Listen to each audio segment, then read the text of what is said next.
বিশালগড়ের গোকুলনগরে TSR প্রথম বাহিনীর উদ্যোগে শুক্রবার অনুষ্ঠিত হয় এক মেগা রক্তদান শিবির।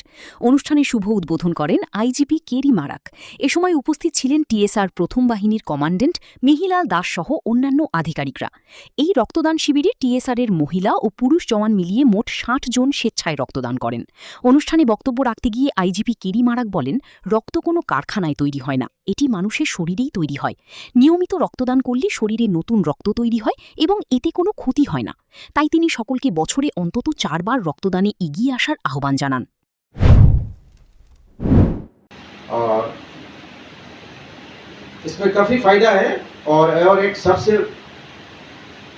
सबसे बेस्ट है कि आपने डोनेट किया, आपका एक मन में एक सेटिस्फेक्शन आता है कि आपने किसी को मदद कर रहा है। आपका जो खून है वो 3 भाग में होता है।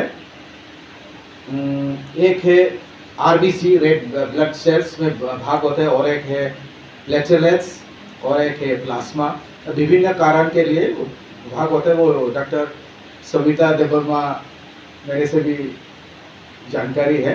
तो इस 3 भाग में इसका मतलब है कि आपने 3 पेशेंट को मदद किया है। তিনি আরও বলেন, রক্তের ঘাটতি দূর করতেই এই উদ্যোগ বলে জানান তিনি। এক ফোঁটা রক্তের অভাবে যেন কোনো রোগীর প্রাণ না যায়, সেই লক্ষ্য নিয়েই প্রতি বছর একাধিকবার রক্তদান শিবিরের আয়োজন করে টিএসআর প্রথম বাহিনী। পাশাপাশি বিভিন্ন সামাজিক কর্মসূচির মাধ্যমেও মানুষের পাশে দাঁড়িয়ে আসছে এই বাহিনী। মানবতার সেবায় টিএসআর জওয়ানদের এই উদ্যোগকে স্বাগত জানিয়েছেন উপস্থিত অতিথি ও স্থানীয় বাসিন্দারা। Bureau report, news now.